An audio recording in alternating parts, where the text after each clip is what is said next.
Think Mondays are bad? Try waking up in ancient Egypt. No coffee, no Netflix, no Wi-Fi, but hey, you get a nice sunrise over the Nile. And a 12-hour shift hauling limestone. Oh, and your boss. He's not just your boss, he's literally a god. So before we go back 4,000 years, smash that like button, subscribe, and maybe leave a comment. Or I'll personally arrange for a crocodile to handle your performance review. The first thing you notice in ancient Egypt is the sun. Not the gentle Instagram filter kind of sun. No, this is the I will turn your skin into leather by lunchtime kind of sun. By the time you rub the sand out of your eyes, the fishermen are already yelling at each other across the Nile like they're auditioning for the ancient version of reality TV. The Nile itself is majestic, shimmering in the dawn light, carrying boats carved from wood and papyrus. On one bank, farmers in loincloths are already knee-deep in the mud, planting wheat with the same enthusiasm you have when answering emails on a Friday afternoon. On the other bank, merchants are setting up stalls, displaying baskets of figs, onions, and the occasional dead fish they swear was caught this morning. You'd swear it smells like yesterday's catch, but you don't argue unless you want to pay the tourist price. Then there are the tax collectors, the only people awake earlier than the fishermen. These guys stroll through the market like they own it, because technically their boss does. Their eyes scan the crowd like hawks looking for prey, except instead of mice, they're hunting for unpaid grain taxes. The soundscape? Birds. The splash of oars, the gentle lap of the Nile against its banks, and the constant thud-thud-thud of mallets hitting stone from the pyramid construction site. That's the ancient Egyptian equivalent of traffic noise. Constant, annoying, and a reminder that someone somewhere is sweating more than you are. Sarcastically, you think, it's a beautiful day in the neighborhood. If your neighborhood is a giant oven filled with sand, and your HOA fees are paid in labor. So, who runs this place? The Pharaoh. He's not just a king. Oh no, that's too basic. He's the son of the sun god Ra, ruler of the two lands, and living proof that absolute power doesn't just corrupt. It accessorizes. In official carvings, the Pharaoh is always shown as taller than everyone else, even if in real life he's probably the height of your cousin Gary. He's muscular, stoic, and perfectly symmetrical because the royal artists valued their lives too much to get creative. No one wants to chisel a double chin on a man who can throw you into the Nile. The Pharaoh's daily routine? He wakes up in a palace filled with servants, eats bread baked from the finest grain, while you get the discount kind, and then spends the morning deciding which god he feels like being compared to today. Sometimes he's Ra, sometimes Horus. Once in a while, he even channels Osiris for that mysterious afterlife vibe. His word is law, literally. If he says, build me a temple shaped like a giant cat, then congratulations. You're about to spend the next decade building cat temple number 4. And don't even think about asking why. Questioning the Pharaoh is like asking your boss if they really know how to run the company. Only here, the HR department is a team of guards with spears. Sarcasm. Check. Imagine if your boss was also your landlord, your spiritual leader, and the head of your local DMV. And, oh, he also controls the afterlife. That's the Pharaoh. Welcome to ancient Egypt, where innovation wasn't just in engineering. It was also in finding new ways to empty your pockets, or, more accurately, your grain silos. Taxes here were a work of art. You paid taxes on land, on crops, on livestock. Basically, if it existed and you owned it, Pharaoh had a receipt for it. Picture this. You've spent months planting barley, praying the Nile floods just right, harvesting under the desert sun until your skin looks like old leather sandals. And here comes the tax collector. He's not smiling. Tax collectors never smile, because he's on a mission. Take your grain, measure it, and decide how much you owe to support the kingdom. Which really means fund another massive statue of the pharaoh pointing at the horizon. The most entertaining part: taxes weren't always paid in money. Sometimes you paid in labor. That's right, congratulations, you just got drafted to help build a monument you'll never see finished. Think of it as the ancient version of volunteer work, except you can't say no, and the thank you gift is a jug of beer and a pat on the back. Sarcasm. Checkpoint. Taxes in ancient Egypt were like a streaming service: constant payments, occasional updates, and no cancel button. Except Netflix doesn't make you carry 2-ton limestone blocks.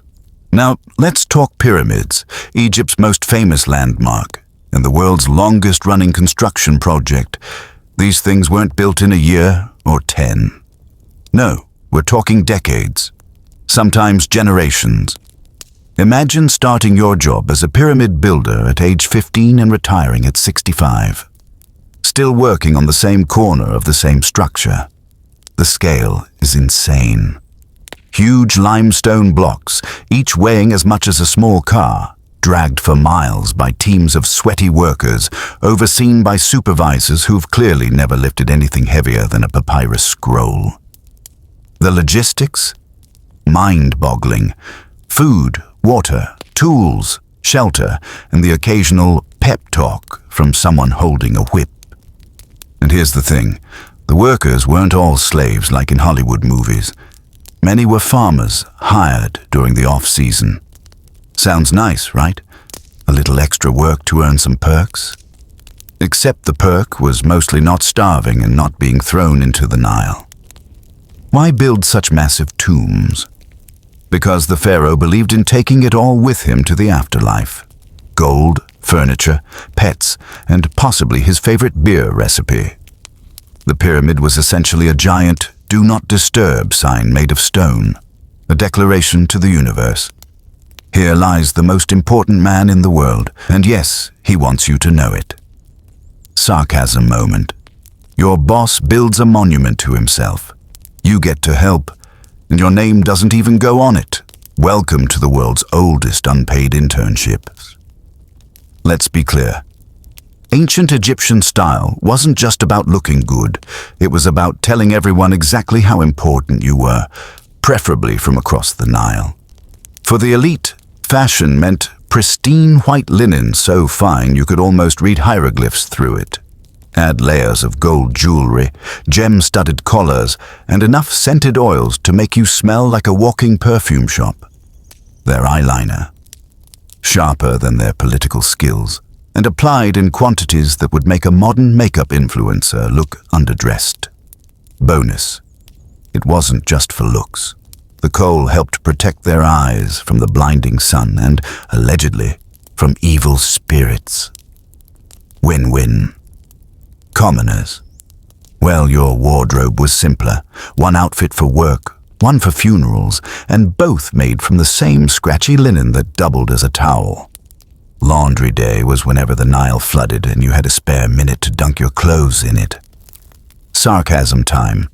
If your necklace didn't blind a passerby or give them temporary heat stroke from reflection, were you even really upper class? Ancient Egypt was basically the Marvel Cinematic Universe of religion, an endless cast of gods, each with their own backstory, fan base, and temple merch.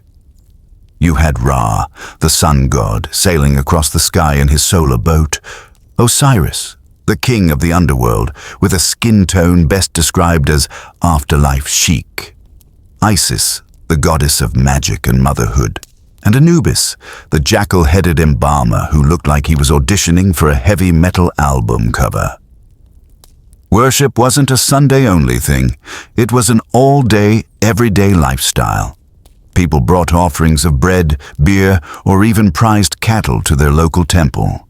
Festivals could get wild, with music, dancing, and more wine than you'd think possible in a desert climate. The best part?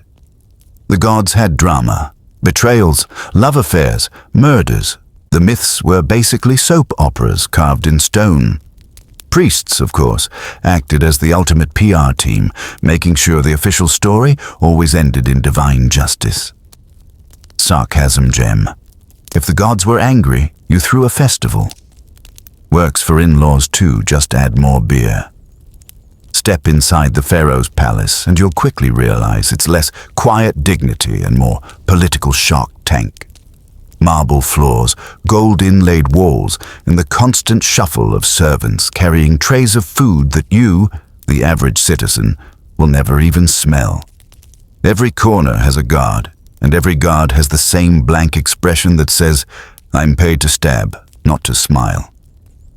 The scribes are hunched over papyrus scrolls, furiously recording every royal decree, tax order, and possibly the pharaoh's lunch preferences, because in Egypt, even lunch was political.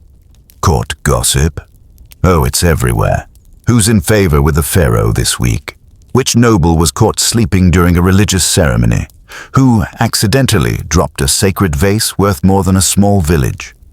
You didn't need Netflix, you had the royal court, a never-ending series with intrigue, betrayal, and a high risk of sudden unemployment. Or worse. Sarcasm highlight.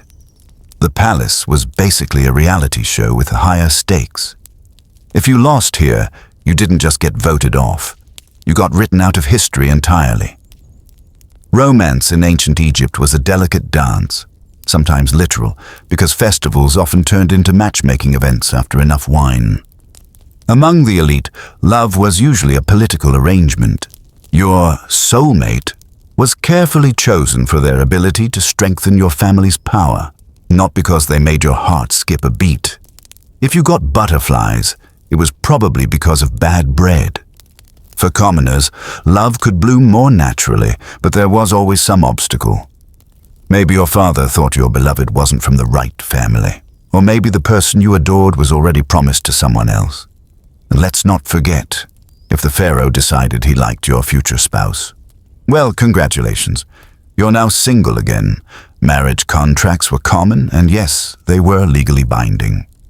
Want to split up? You could, but dividing property was tricky when most of it belonged to the pharaoh anyway. Sarcasm. Gem. Falling in love was easy. Keeping your love when your future father-in-law thinks he's a god.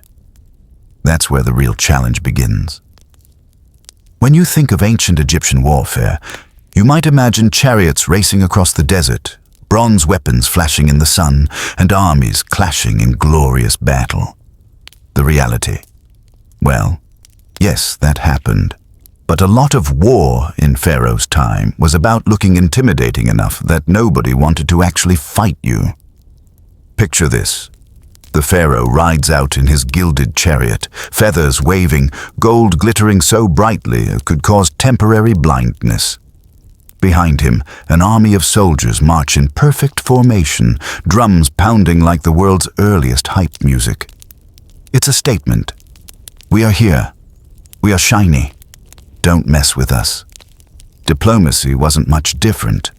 Foreign envoys would arrive at the palace with gifts, gold, rare animals, or exotic spices, not because they liked the pharaoh's personality, but because they wanted to avoid ending up on the wrong side of his army. Treaties were sealed with extravagant feasts, where the wine flowed like the Nile in flood season and everyone pretended to like each other. Of course, sometimes peace talks failed, and that's when the real work began. Logistics. Moving thousands of soldiers, food supplies, weapons, and maybe the occasional royal mascot across miles of scorching desert. And all this while making sure no one passed out from heat stroke before the battle even started. The best part? Pharaohs often took credit for victories they didn't personally fight in. You could have a general doing all the hard work, but the official temple carvings would show the pharaoh single-handedly smiting enemies with a mace the size of a watermelon. Sarcasm. Checkpoint. It's amazing how history always remembers the guy in the gold hat, not the guy who actually swung the sword. If you think modern royal families have drama, you've clearly never peeked behind the curtains of an ancient Egyptian palace. Between sibling rivalries, power-hungry in-laws, and mysterious disappearances, the royal household was basically Game of Thrones with more eyeliner. Marriage between siblings? Oh, absolutely. Especially in the upper echelons. It was considered a way to keep the bloodline pure. Unfortunately, it also kept the family feuds extra spicy. Imagine fighting with your sibling over who gets the last fig, and also over who gets to be God King. Every royal banquet was a powder keg of tension. One wrong comment about the Pharaoh's newest temple project, and you could find yourself retiring to a distant farm permanently. Whispers of plots and poisonings floated through the corridors, with servants pretending not to hear anything while making mental notes for their own safety. And then there were the heirs. Pharaohs often had multiple wives and concubines, which meant multiple sons, and nothing says family bonding like competing for the throne.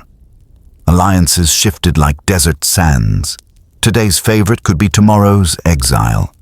Sometimes a younger son would charm his way into power. Sometimes an older son would pull rank, and sometimes everyone conveniently vanished except one lucky survivor. For the queens, power games were equally treacherous. A clever queen could become the true power behind the throne, influencing policy and controlling court politics, but a single misstep could lead to her name being erased from history. Literally, scribes would chisel her face off monuments like she never existed. Sarcasm gem.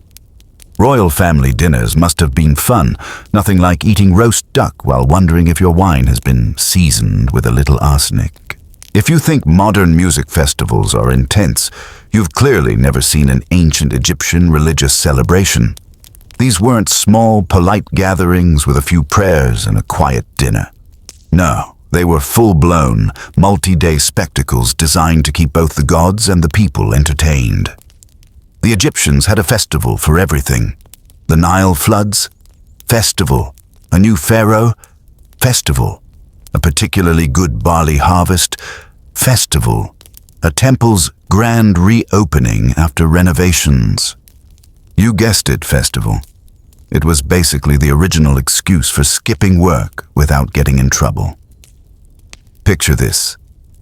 The streets filled with musicians beating drums and strumming harps, dancers swirling in linen skirts, and priests parading statues of the gods through town as if they were celebrities. And in a way, they were. The statues represented the gods themselves, and everyone wanted a front-row view. The feasts were legendary. Bread, beer, wine, roasted meats, figs, dates, honey cakes. Enough food to feed a small army. And speaking of armies, soldiers were often on crowd control duty, because when you mix heat, wine, and large crowds, things can get a little chaotic. Oh, and the religious aspect? Sure, there were prayers, offerings, and temple rituals, but for the average citizen, it was also about seeing friends, meeting potential spouses, and maybe slipping into a quiet corner with that person from the next village over. Sarcasm gem. Festivals were basically the Coachella of the ancient world, minus the VIP passes, but plus the chance of accidentally angering a god if you spilled wine on a sacred altar. If there's one thing ancient Egyptians loved more than gold, it was the afterlife. The idea wasn't just a comforting belief, it was a full-blown national obsession. Entire industries existed solely to make sure you got into the next world looking fabulous and fully stocked. The afterlife wasn't automatic. To get in, you had to pass a celestial customs checkpoint, where your heart would be weighed against the feather of Maat, the goddess of truth and justice. Too heavy with sin. Sorry, you were tossed to Amit, the devourer of souls, a terrifying chimera who was basically the bouncer of eternity. Naturally, everyone wanted to avoid that fate. So people spent their whole lives preparing, buying tomb plots, commissioning statues, stocking up on jewelry and food to take with them. The wealthy had entire rooms filled with shabti figurines, little servants meant to work for you in the afterlife so you could kick back and relax for eternity. Funerals were an event in themselves. Priests performed elaborate rites, chanting over the body while incense filled the air. The embalming process, yes, the famous mummification, was meticulous, taking up to 70 days. Internal organs were carefully removed and stored in canopic jars decorated with protective gods, because you never know when you might need your liver in the afterlife. Even commoners tried their best, though their burials were simpler. Maybe no gold masks or giant pyramids, but they still placed food, amulets, and letters to loved ones in the grave, hoping the gods would be kind. Sarcasm checkpoint. In ancient Egypt, death wasn't the end. It was more like moving to a new neighborhood, but you had to bring your own furniture, groceries, and staff, or risk being the eternal equivalent of broke. Being pharaoh wasn't all about issuing decrees and posing for statues. Oh no, these rulers had hobbies, sometimes strange, sometimes extravagant, and sometimes downright bizarre. Some pharaohs were obsessed with hunting, but not in the rugged survival of the fittest way. Imagine instead a royal hunt where servants spent days driving herds of gazelles into an enclosed area so the pharaoh could heroically shoot them with a bow from a comfy chariot while sipping wine. That's not sport. That's an ancient version of shooting fish in a barrel, except the barrel has been gold-plated. Other pharaohs were collectors, not of stamps or coins, but of exotic animals. Lions, leopards, giraffes, anything rare and dangerous was fair game. The palace gardens must have been a nightmare for anyone taking a casual stroll. Oh look, a rose bush. Oh look, a crocodile. Then there were the builders, pharaohs who couldn't resist starting grand projects. Temples, obelisks, statues. If there was an empty patch of desert, it was only a matter of time before someone decided it needed a 30-foot-tall carving of themselves. Did these rulers ever finish all their projects? Rarely. But hey, starting things and never finishing them is practically a royal tradition. Sarcasm checkpoint. If you were pharaoh, your hobby didn't need to be practical. Why plant flowers when you can plant a monument so big future civilizations will argue about how you built it for thousands of years? Let's end with some true, bizarre moments from ancient Egyptian history that prove truth really is stranger than fiction. Take the time one pharaoh decided to completely erase a previous ruler's name from every monument. Why? Petty politics. Workers were sent across the kingdom chiseling away like the ancient world's most dedicated graffiti removal crew. Imagine the budget meetings for that. Yes, we'll need to spend half the treasury to make sure no one remembers my predecessor existed. Very important. Or the period when cats were so sacred that killing one, even by accident, could get you executed. That's right, your life could end because a royal cat decided to nap in front of your chariot wheel. On the flip side, cats had VIP treatment, gold jewelry, their own tombs, and sometimes their own mummification. Somewhere in the afterlife, there's probably a cat still judging humanity for everything. And let's not forget the time a group of tomb robbers was caught because they bragged about their loot at a local beer house. Yes, beer-fueled boasting was enough to get them hauled before the court, where they were punished severely. Morale of the story: if you're going to steal from a pharaoh, maybe don't discuss it over drinks with strangers. Then there was Hatshepsut, the female pharaoh who decided to dress as a man in official portraits to solidify her power. Beard, kilt, the whole package. Because in Egypt, even the gods apparently thought a good beard was essential for leadership. Sarcasm. Ancient Egypt wasn't just advanced in architecture and astronomy. They were also pioneers in office politics, celebrity-level pet pampering, and the fine art of holding grudges for decades. And so, my fellow time travelers, we close our dusty scroll on this epic, ridiculous, and unforgettable journey through ancient Egypt. From tax collectors who could make modern accountants look friendly, to pharaohs whose hobbies could bankrupt a small country, this was a world where life, death, politics, and parties were all bigger than the pyramids themselves. If you enjoyed laughing at history's weird side, imagine what other stories are hiding in the ruins of time. So, before you wander off like an unguarded loaf of temple bread, smash that, like button the way a scribe smashes papyrus deadlines, and subscribe for more historical bedtime stories that will make you grateful you weren't born in an era where your job description was stonehauler, unpaid, for life. And remember, history isn't just about dates and dusty kings. It's about people, messy, funny, clever, and sometimes just plain absurd. Stick around, and we'll keep digging up the best bits, one sarcastic shovel at a time. So, you woke up this morning and, surprise, you're Pharaoh. No, not in 2500 BC, right here, right now, in the era of smartphones, Wi-Fi, and iced lattes. Let's see how long you can survive before CNN calls you the most extra ruler of the 21st century. So, there you are, asleep in your perfectly normal bed, dreaming about maybe winning the lottery or finally paying off your credit card, when suddenly you wake up in silk sheets, surrounded by strangers in gold jewelry, chanting something in a language you last heard in The Mummy. Someone puts a solid gold crown on your head, and before you can say, "Excuse me, I think there's been a mistake," an iPhone flashes in your face. Congratulations. You're Pharaoh. And it's 2025. Your coronation is no private, sacred temple ritual. Oh no, it's a global event. Live-streamed in 4K, with reaction videos already popping up on YouTube before you even finish your ceremonial bow.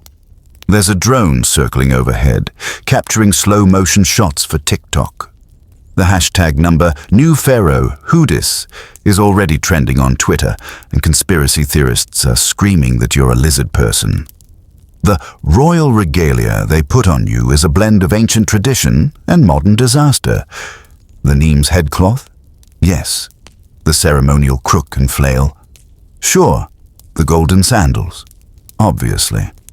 But someone has decided to pair all that with a glittery sequined cape for modern flair, because apparently the palace hired a fashion stylist from a pop star's entourage. And then there's the awkward cultural clash. In the old days, the pharaoh's entrance was marked by the deep sound of drums and the smell of incense. Today, you're announced with fog machines, laser lights, and a DJ remix of ancient Egyptian chants. Somewhere in the crowd, an 80-year-old Egyptologist is having an emotional breakdown. Of course, there's the press conference. The ancient scribes used to carefully carve your words into stone for eternity. Now, your every word is instantly uploaded to the internet, translated into 17 languages, and memed before you finish your sentence. You try to say something poetic about peace and prosperity, but autocorrect in the official caption turns it into peas and property. Suddenly, you're the vegetable rights pharaoh. And your royal procession, in the old days, chariots drawn by magnificent horses, crowds throwing flowers. Now, a motorcade of luxury SUVs stuck in traffic because someone double-parked a food truck. You wave regally from the back seat while your driver honks at a guy in a delivery bike. Somehow, you survive the day. You make it through the endless photo ops, awkward selfies with heads of state, and the moment when a YouTuber with 10 million subscribers interrupts your oath to ask, "So what's your skincare routine?" And as you collapse onto your new gold-plated bed that night, one thought runs through your mind. This is either going to be the greatest thing that ever happened to me, or Netflix's next big political docudrama. The first big test of your reign arrives faster than you can say hieroglyphic. As Pharaoh, you're expected to make a grand decree to show the world who's in charge. In ancient times, you'd have summoned your court, made a solemn announcement, and had your words immortalized on papyrus and temple walls. But this is the modern age. Your advisors insist you announce it on Twitter, X, and Instagram, and YouTube Shorts, and, fine, TikTok. You sit down to write something regal. From this day forth, all citizens shall. But your PR team keeps suggesting you make it sound more relatable and add some emojis. By the time they're done editing, your grand proclamation reads, Hey fam, starting tomorrow, we're banning plastic bags, saving the planet, Echo Pharaoh. Green is the new gold. You post it. Within minutes, chaos erupts. Half the population praises you as a visionary leader. The other half is furious because they just bought a pack of 200 plastic bags on sale. Environmental activists start following you. A rival talk show host calls you the Pharaoh of snowflakes. Someone makes a deep-fake video of you riding a camel while yelling, "Down with plastic." And that's just Twitter. On Facebook, your decree is being debated in 3,000 comment threads where distant relatives of strangers are shouting at each other in all caps. On Instagram, people are posting artsy black and white selfies with captions like, "We stand an eco-conscious king." On TikTok, a teenager is dancing in a pharaoh costume while throwing reusable tote bags at the camera. Meanwhile, foreign governments start weighing in. Canada offers to send you paper bags. A Scandinavian country tweets a passive-aggressive "welcome to the club." And one particularly stubborn nation starts a plastic freedom counter movement, selling novelty bags with your face printed on them. Of course, the ancient pharaohs didn't have this problem. They could issue a decree and it was law. No debate, no hashtags, no 24-hour news cycle dissecting their every move. But you're living in a world where policy decisions are measured in likes and retweets. By the end of the day, your advisors are begging you to issue a clarification, but you refuse. Instead, you double down. You post a follow-up video of yourself dramatically throwing a plastic bag into a recycling bin, complete with slow motion and epic orchestral music. Your followers go wild. Your critics go wilder. Welcome to modern rule, Pharaoh. In the age of the internet, even kings have to manage their brand. Congratulations, your divine virality. You survived the first decree and the inevitable comment section crusades. Now welcome to the oldest game in statecraft, collecting money without starting a riot. In ancient times, taxes were simple. A guy with a stick measured your grain, then took a portion the way a hungry uncle samples the family stew. Today it's spreadsheets, lobbyists, and citizens who will build a 40-slide PowerPoint about why they should be exempt. Also, accountants who speak in riddles and treat the tax code like a fantasy novel with 1,000-side quests. Your finance minister arrives with a cheerful deck titled Revenue Without Rage. Slide 1. We need money. Slide 2. A lot. Slide 3. A tasteful picture of a pyramid made of pie charts. The plan is to swap ancient corvée labor for modern mechanisms. Income tax, predictable. Corporate tax, negotiable. Carbon tax, controversial. And a luxury sun tax, unhinged but on brand, where anyone installing a rooftop helipad must fund public shade structures shaped like scarab beetles. Is it policy? Is it art? Doesn't matter. It photographs well. But nothing is simple. Corporate titans arrive in linen suits and weaponized smiles. "We love your vision, O Radiant One," they whisper. "But if you tax us here, we will shift our profits there." And then they slide a map of shell companies that looks like a hydra with frequent flyer miles. Your legal team mutters about base erosion. Your PR team mutters about optics. And your priest historian in the corner mutters, "In the old kingdom, we solved this with a crocodile."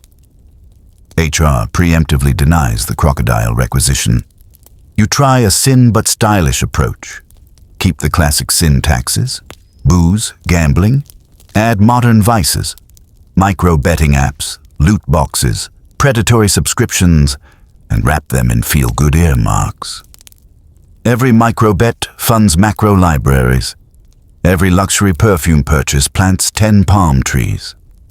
Suddenly, influencers are filming teary videos. "I just saved a school by buying lipstick." It works, until a data journalist discovers the palm trees were, in fact, artificial and rented by the hour for the launch event. Next, you float a digital pyramid levy. a tiny fee on high-frequency trades. The markets have a panic attack. Investment bankers tweet in hieroglyphic memes, and your phone lights up with emergency calls from everyone you've ever shaken hands with. Overnight, opposition politicians release a campaign video set to dramatic violins. First the Pharaoh came for our plastic bags, now for our precious liquidity. You pivot. You announce the great jubilee of receipts, a tax amnesty for small fry, and a ferocious audit for large fry. The slogan, "We're not coming for your grandma's bakery." We're visiting the mega yacht. It plays great on talk shows. The mega yacht replies by sailing to a friendlier harbor and posting a thirst trap at sunset. Your coastal police boat comments, "Come back, please." Public sentiment swings hourly, which means your policy must be part spreadsheet, part stand-up routine. So you sweeten the deal with tax-back spectacle, quarterly festivals where people can literally see their money. A kilometer of new riverwalk opens with brass bands, shade pergolas, and free cold hibiscus tea. Each bench has a QR code. This was funded by the carbon guzzler fee. People scan, people smile, people share. Your comms team cries happy tears. Your budget office cries for different reasons. Still, you must tame the bureaucracy.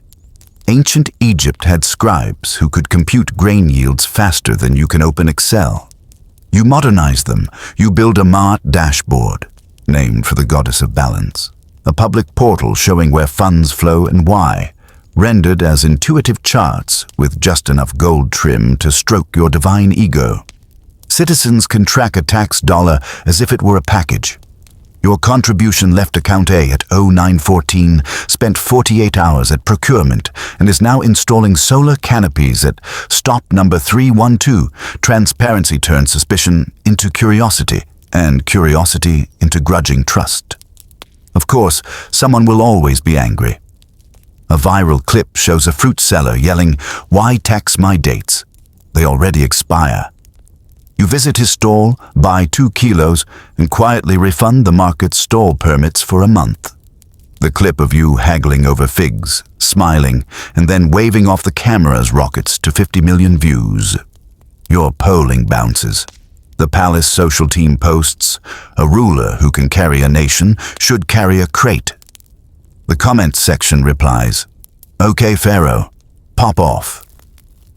That night in the war room, your economist points to the scoreboard.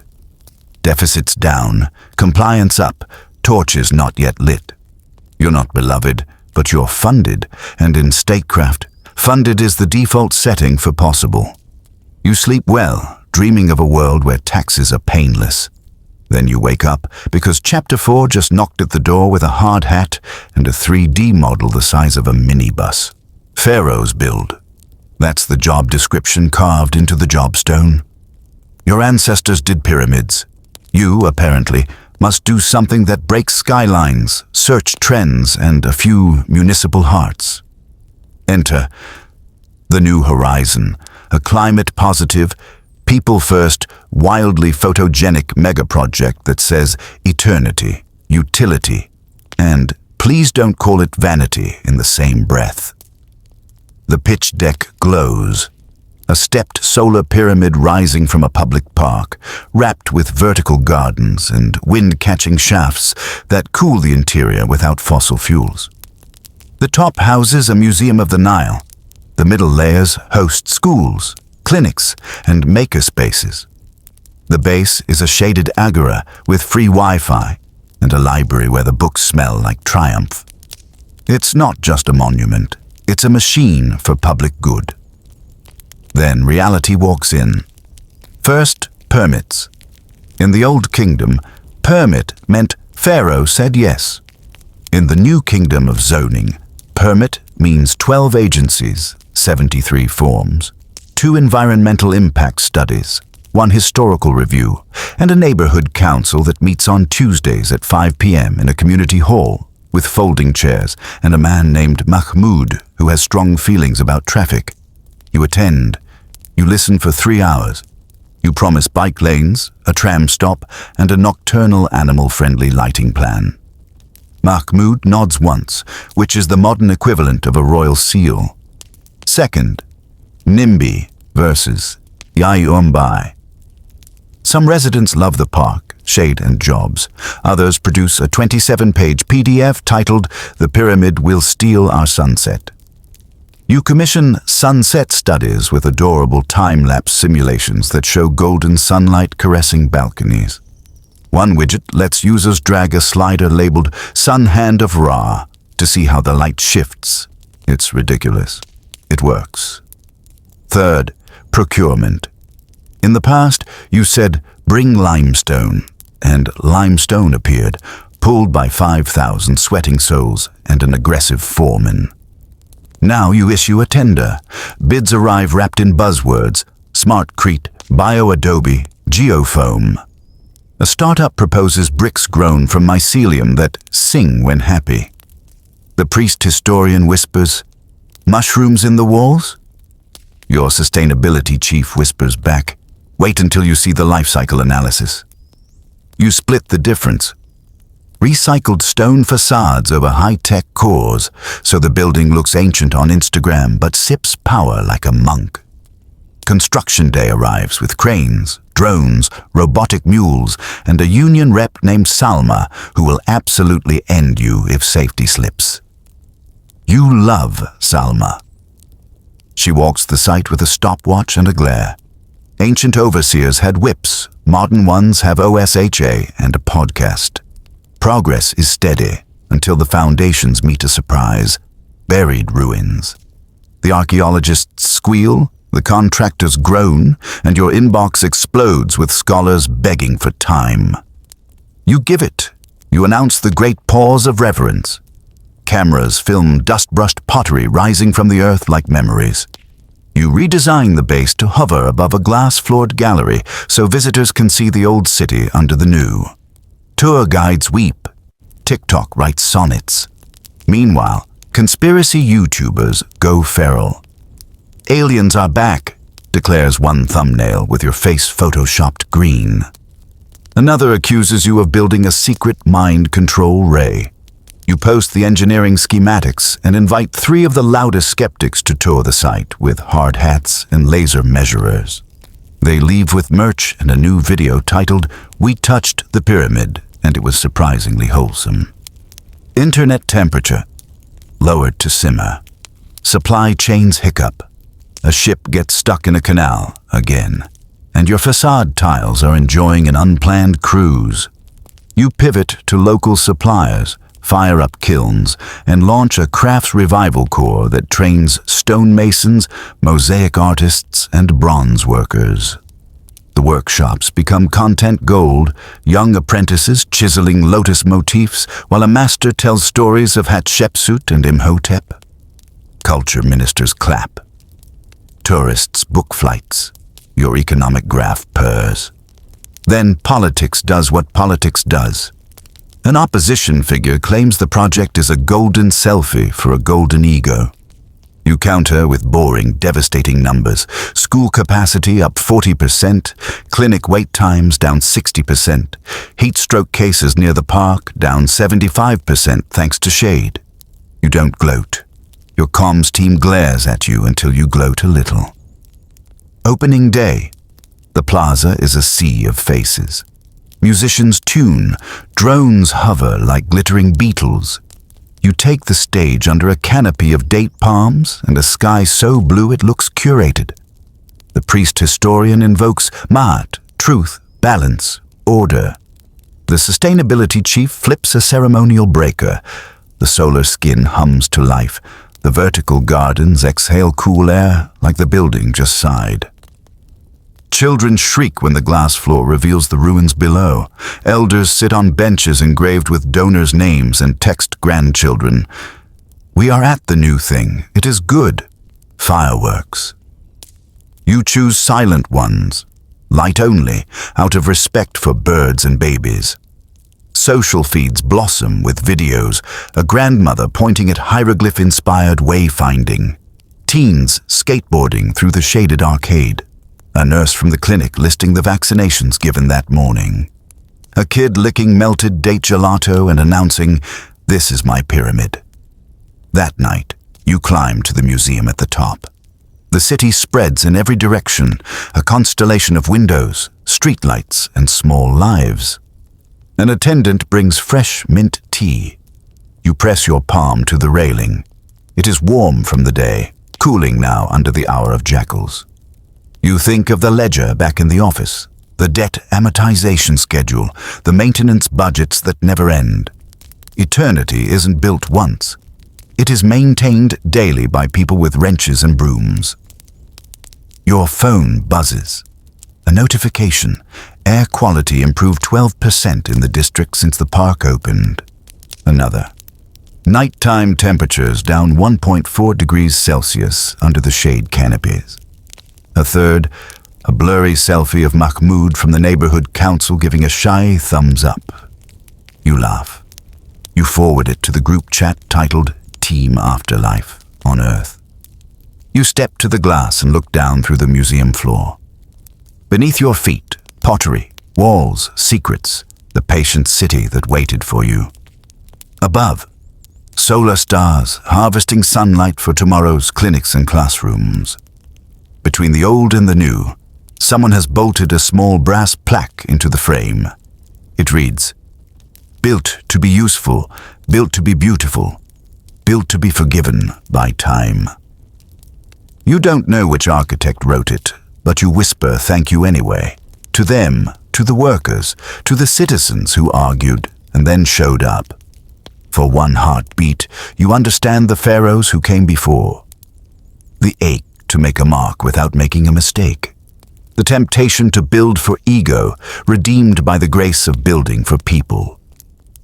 Your security chief clears his throat. The elevator waits. Tomorrow brings new headaches, procurement audits, a class visit from 122nd graders, and a think piece asking if pyramids are over. But for tonight, the city breathes easier. The plaza hums. The monument glows like a second moon. And somewhere in the comments, a teenager types, "Low-key kinda iconic." You smile. That'll do.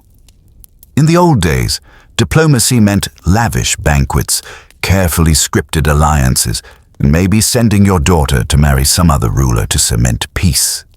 Today, it's a minefield of hashtags, live translation glitches, and the eternal curse of accidental memes. Your first state visit is to the United Nations. In your head, you imagine walking into the assembly hall like a conquering deity, golden headdress catching the light, dignitaries gasping in awe. Reality? The metal detector beeps because your ceremonial belt buckle is basically a blunt weapon. Security politely confiscates your scepter. You sulk through the lobby like a kid whose favorite toy just got taken. Once inside, you deliver a speech your ancestors would be proud of, full of poetic metaphors about the Nile, the sun, and the destiny of nations. Unfortunately, the live AI translator in someone's earpiece renders the rising of the great river as the uprising of the wet giant. Twitter explodes. Memes of a muscular water demon declaring war on Luxembourg trend for a week. Then there's the photo ops. Ancient pharaohs had hieroglyphic engravings. They could dictate exactly how they wanted to be remembered for eternity. You've got 20 photographers yelling at you to look natural, while shaking hands with a foreign minister who insists on gripping you like a hydraulic vice. The resulting image makes it look like you're in a hostage exchange. You try to bond with fellow leaders in private dinners, but modern diplomacy is never truly private. Someone's smartwatch records your offhand joke about building pyramids in Paris, and suddenly you're accused of plotting an architectural takeover of Europe. Your PR team goes into overdrive. It was satire, people. The pharaoh does not actually want to pyramid your capital. Still, some things never change. In the old days, leaders gave each other exotic animals, fine gold, or masterwork art. Today, you exchange tech gifts, drones, VR headsets, AI assistants. You present the Prime Minister of Canada with a hand-carved ankh inlaid with lapis lazuli. He gives you a voice-controlled coffee machine that calls you Your Majesty every time it pours. It's ridiculous. You love it. But diplomacy in 2025 has a new battlefield. The group chat of world leaders. Someone added you on day one. The tone swings from high stakes, we need to coordinate sanctions, to absurd, does anyone else's presidential dog refuse to eat kibble?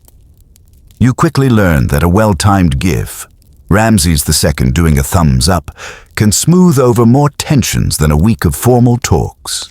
Your crowning achievement, negotiating a regional trade pact entirely through an exchange of increasingly elaborate Pharaoh reacts stickers. The press will never know, your people will, and your descendants will find the chat logs and think, so this is how the empire survived, memes and mango exports. Once upon a time, Pharaoh's justice was swift, theatrical, and absolute. Steal a loaf of bread. You might end up in a morality tale carved into temple walls for centuries. But in the age of human rights, 24-hour news and internet lawyers who watch 3 crime documentaries and think they're experts, justice requires finesse. Your first big case is a national scandal. A famous influencer accused of smuggling priceless artifacts out of an ancient tomb, and yes, she filmed it for content. The video thumbnail reads, "OMG, found this in my grandpa's basement," with an arrow pointing to a 4,000-year-old funerary mask. Half the internet calls for her execution. The other half says it's just a quirky hobby. In the old days, you'd assemble your viziers, hear the case, and pass judgment from your golden throne while crocodiles lounged in the moat for ambiance. Today, you hold a press conference flanked by legal counsel, ethics officers, and an interpreter for the deaf community. The crocodiles are still there, but only in a live-streamed AR filter for dramatic effect. The trial is broadcast nationwide. The prosecutor presents evidence in hologram form, 3D scans of the stolen relic spinning in the air, glowing captions detailing its historical significance. The defense claims it's all a misunderstanding, and that their client thought the mask was just like a vintage wall decoration. The jury stares like they've just been asked to believe the Nile flows uphill. You deliver your verdict with a mix of ancient gravitas and modern spin control. The influencer must return the artifacts, fund the restoration of the damaged tomb, and spend 1 year producing an educational web series on Egypt's cultural heritage, all profits going to public museums. The internet goes wild. Half applaud you as a genius, half say you went soft. You shrug. The crocodiles approve. But justice isn't just about big cases. It's about everyday order. So you launch the Court of Common Sense, an app-based system where citizens can submit minor disputes for quick mediation. Landlord keeping the security deposit? Neighbor building a giant cat statue that blocks your Wi-Fi? Submit your evidence. Get a ruling within 48 hours. Each decision is accompanied by a cheeky hieroglyphic emoji. People love it. Lawyers, less so. Of course, there's backlash. A talk show host claims your justice system is gamifying the law. You respond by gamifying it even more, offering public badges for citizens who resolve disputes peacefully. The golden scarab of civility becomes a status symbol worn with pride on lapels and LinkedIn profiles. Civil engineers request a platinum papyrus for infrastructure-related disputes. You say you'll think about it. The coup de grace. Reviving the ancient festival of Ma'at, a yearly celebration of truth, order, and balance. Citizens parade through the capital wearing costumes symbolizing justice. The highlight, the scales of the people, a giant seesaw in the main square where grievances are symbolically weighed against acts of kindness. The symbolism is unsubtle. The effect is unforgettable. By the time the festival ends, the crime rate has dipped, public trust is up, and foreign media run headlines like Pharaoh's justice, equal parts fair, fun, and slightly unhinged. You sit back in your throne, now ergonomically designed because, let's face it, you're not 19 anymore, and sip hibiscus tea. Outside, the city hums. Somewhere, a kid is playing with a toy crocodile and telling his friends he's going to be a judge when he grows up. And you think, maybe that's the real monument. Not stone, not steel, but the belief that justice is possible, even if it occasionally comes with a side of sarcasm and a reptile emoji. Ancient pharaohs didn't have to deal with gluten-free trends, oat milk shortages, or people who claim water fasting is a personality. They had grain, fish, dates, and enough onions to feed a pyramid workforce for decades. You're ruling in an era where food is politics, economics, identity, and Instagram content all at once. The crisis starts with a simple fact. Your nation's diet is dangerously dependent on imported wheat. When a freak storm wipes out a major shipping route, bread prices skyrocket overnight. Citizens panic. Bakers weep. Social media trends number Breadgeddon. You call an emergency council. In ancient times, the fix was obvious. Build granaries, ration supplies, send the army to secure new farmland. In 2025, you must also appease environmental groups, small farmers, the UN, and a surprising number of culinary influencers, who now demand a seat at the policy table. One influencer, wearing a headpiece shaped like a loaf, tells you, "We can't just fix bread, we must reimagine bread." Another insists the solution is cricket flour. Your minister of tradition nearly faints. So you launch the Great Table Initiative, a sweeping program to modernize agriculture, stabilize prices, and make farming aspirational again. You subsidize vertical farms in city centers, turning abandoned malls into lush towers of lettuce and herbs. You revive ancient irrigation techniques along with cutting-edge hydroponics. You even fund a startup that grows lab dates, because actual date palms take years and Instagram needs content now.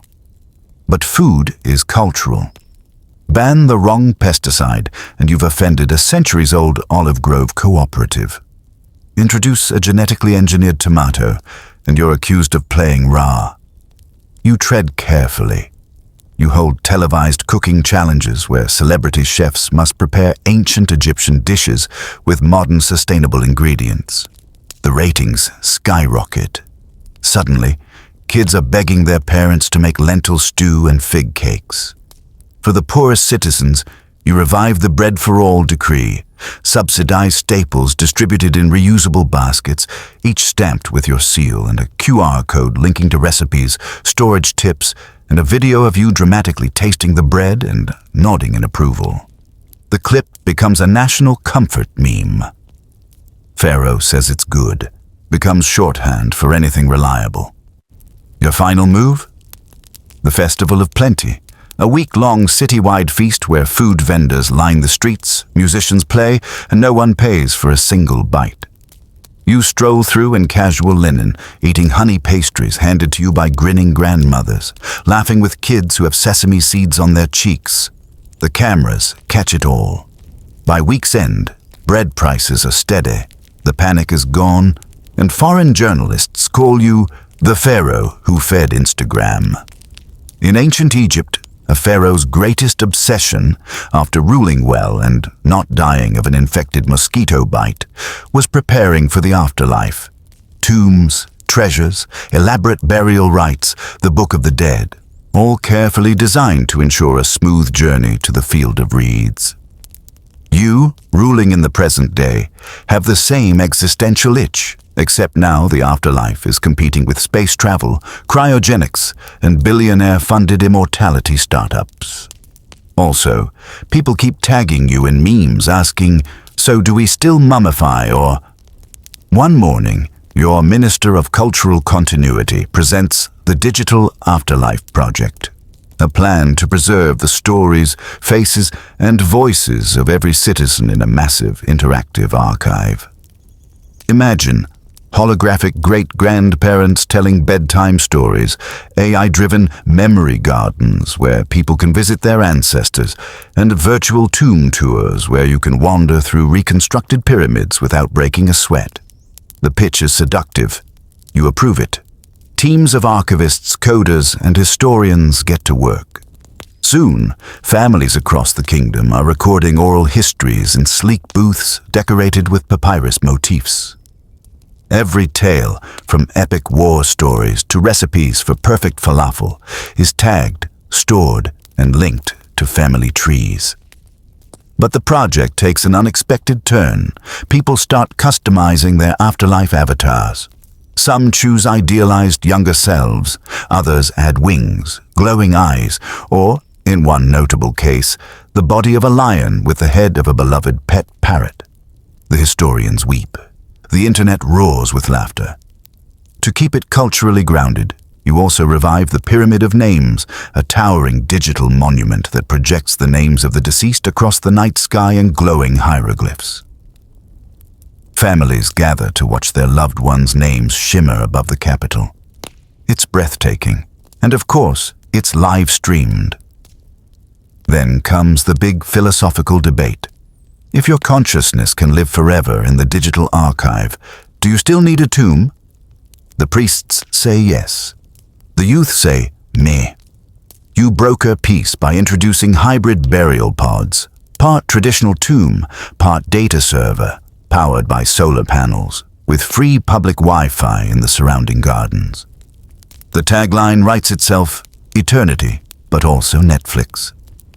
Tourism booms. Scholars call it the most ambitious memory project since the Library of Alexandria. Kids call it the giant cloud thing. You don't care what they call it. You've just secured your people's legacy for millennia. As you stand in the central plaza one evening, watching families laugh under the glowing Pyramid of Names, you realize something. Ancient pharaohs built for their own immortality. You're building for everyone else's. That, perhaps, is the most radical change of all. In the Old Kingdom, the royal court was simple. Scribes, priests, generals, and one terrifying vizier whose job description was, say no to everyone but the sun. Your court? It's a biodiversity hotspot of modern chaos. Politicians in tailored suits, economists with portable whiteboards, cybersecurity wizards who lock their laptops with charms and hexes, climate scientists wearing field hats indoors, documentary crews, and, because this is 2025, influencers with microphones disguised as amulets.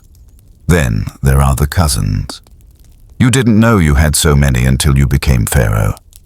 They materialized like desert mirages the moment the crown touched your head. Second cousins, twice removed, now twice returned. A royal nephew who is clearly older than you. A great-aunt whose skincare routine is suspiciously immortal. They bring handmade gifts, a clay scarab from Little Neffy, and ambitious proposals. What if we build a luxury camel track? Your chief of protocol creates a new form, Relative Appearance Report, RA42, with checkboxes for closeness real, invented and risk low, medium, pyramidal.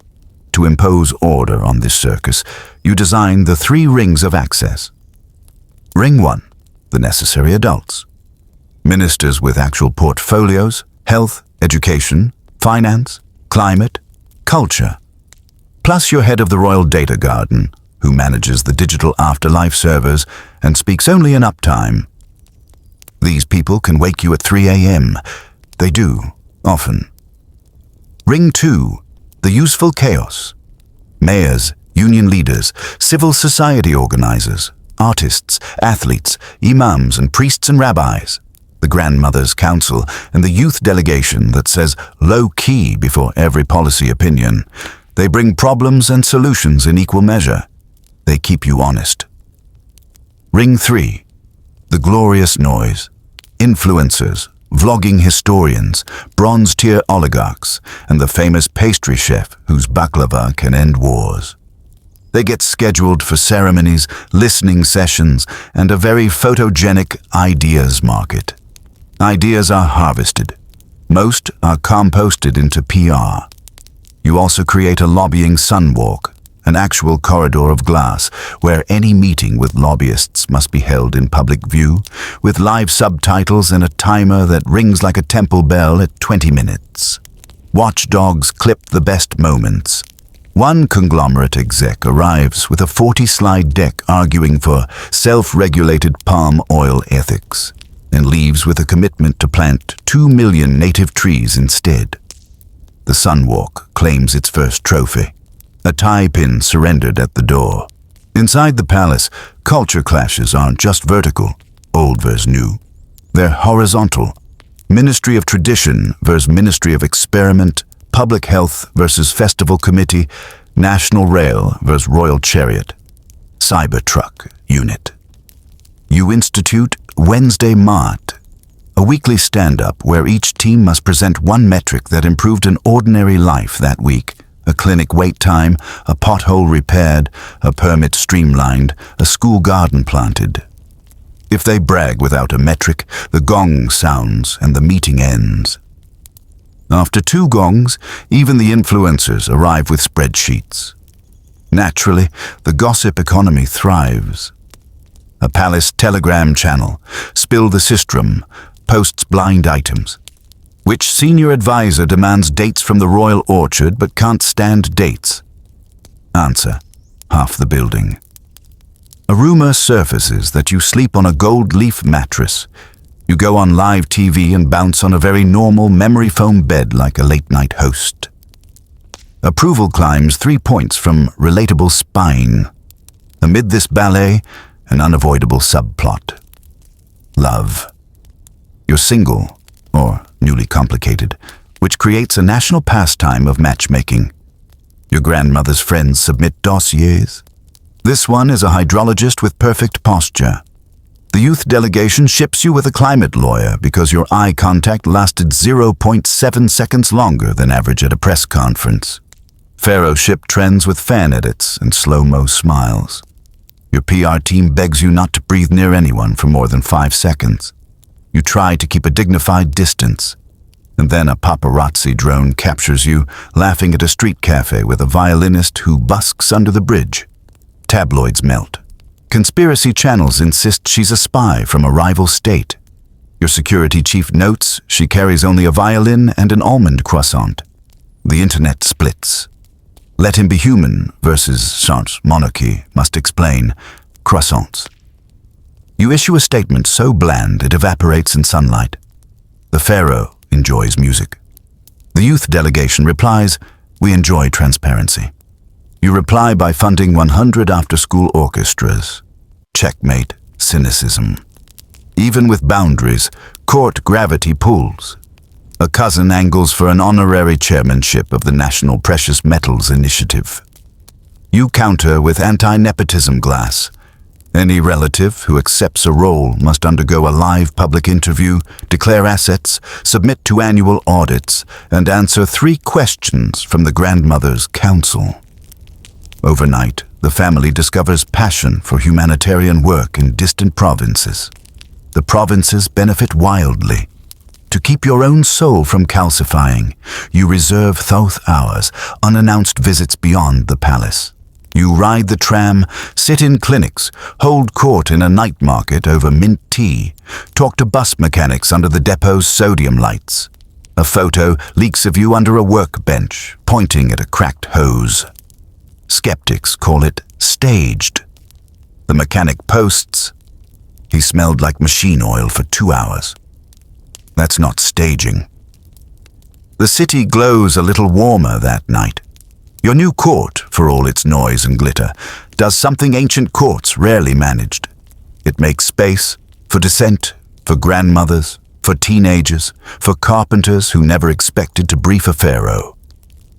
The palace is still a palace, but its doors are busier than its mirrors, and somehow, in the tumult, the country learns to disagree without falling apart. which is good because Chapter 10 is already climbing the palace steps, carrying a briefcase labeled Everything All at Once. Downfalls in old chronicles arrive like thunderclaps, a coup at dawn, a poisoned chalice, a cousin with sharp opinions and sharper knives. In the age of glass and Wi-Fi, a downfall looks different. It looks like lag, small failures stacking into a teetering Jenga tower while the camera never blinks. It starts with a glitch. The digital afterlife, your shimmering pyramid of names, suffers a partial outage during a sandstorm. Backups kick in, no data is lost, but for 3 hours the sky is blank. In those 3 hours, a grieving daughter who walks nightly to see her father's name finds darkness instead. She posts a video, soft voice, shaky breath. I know it's software, but it felt like losing him again. 10 million views by morning, your heart sinks, tech teams scramble. You visit her doorstep with lilies and an apology. You announce a redundant terrestrial display, a ring of lanterns encoding names in light, impervious to clouds and cables. The comments soften. Still, a scrape on the monument is a scrape on you. Then a leak. A cloud folder of early design sketches for the new horizon shows options you never chose, one with a flashy VIP entrance, another with a private rooftop club. You rejected them, but the images travel without captions. A talk show runs a segment titled Pyramid for the Few. Your architect posts timestamps and emails. You post the procurement logs. Independent auditors post an explainer thread. The storm passes, but a new weather pattern has formed. Assume the worst, then demand proof of the best. Next, a scandal you didn't script. A deputy in the Ministry of Transport, not your appointee but your problem, is caught funneling contracts to a cousin. He resigns at dawn, arrested by dusk. You hold a press conference at the ministry steps, not the palace balcony. No marble, no incense, just fluorescent lights and the smell of copier toner. Here is how we failed, you say, and lay out the chain of oversight, the fix, the timeline, the names. Not everyone forgives. Enough people listen. Opposition leaders sense drift and pounce. Their slogan, less gold, more roads. You resist the urge to point at the new roads, the clinics, the festival benches engraved with family nicknames. You've learned this lesson. Doing is not the same as being seen doing. So you publish a living ledger. Every project, every change order, every maintenance ticket. Citizens annotate like Talmudic scholars. In the margins, a city learns how to read itself, but something deeper is moving. Time. The crown weighs more than it did the day you woke under blazing lights and sequins. Your grandmother's ring fits looser. Your appointments stretch later. Your dawns start earlier. The violinist plays to a half-empty calendar. One midnight, alone in the museum atop the new horizon, you open a document labeled Succession. Not a coup, not an abdication, a plan. You will not grip the throne until it fuses to your bones. You will choose your ending. First, you test the waters. You elevate a trio of promising leaders, the climate mayor, the union teacher, the data garden chief, to a rotating stewardship council, each holding the reins for a month with you as guardrail. The press calls it chaos. The metrics call it delightful. Issues vanish faster, innovations ship quicker, and the youth delegation posts a meme of 3 children on each other's shoulders inside a trench coat captioned, "We are Pharaoh." You repost it with a crown emoji. The country laughs together, a sound more rare than anyone admits. Then, the final nudge. You declare a date 1 year out, a national assembly to select the keeper of Ma'at. An office you designed to be powerful enough to steer, constrained enough to surrender, accountable enough to be loved or removed. Not a monarch, a steward with term limits, audits, and a hotline that rings in the grandmother's council first. You pledge to serve as builder at large afterwards, Free to finish parks, open libraries, haggle over fig prices at markets, and drive reporters mad by biking to ribbon cuttings unannounced. The year is a symphony of exits and becomings.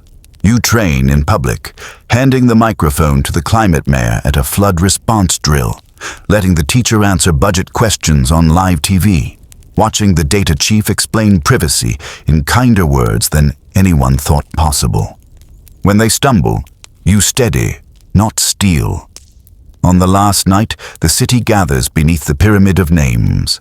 The sky glows with the dead and the living alike, past, present, and whatever the word for downloaded into the garden but still posting selfies is. The violinist plays an old song that makes streetlights hum. A child climbs the shoulders of a parent and asks, "Will the Pharaoh be gone?"